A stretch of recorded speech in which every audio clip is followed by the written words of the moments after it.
Welcome to the Banker Lamp. Please enjoy the video. You start by launching Fortnite and going straight to the lobby. Open the map with the map key or button.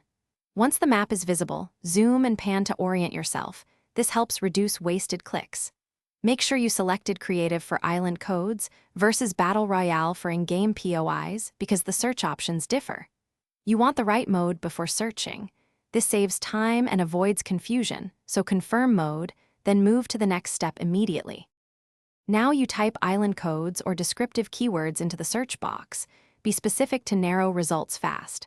Once done, apply filters like size, rating, or date to surface relevant maps. This reduces scrolling.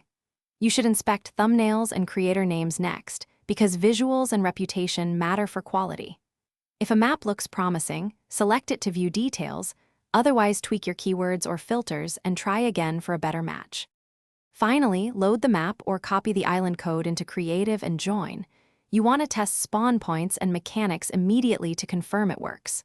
Play a short loop to check objectives, collisions, and performance, because issues often show up fast. If things go wrong, check the code for typos, verify Fortnite server status, and ensure your game is updated. Otherwise, contact the creator. Troubleshooting this way prevents wasted play time and gets you back to searching quickly. Thanks for watching. If this was helpful, leave a like and consider subscribing. See you next time.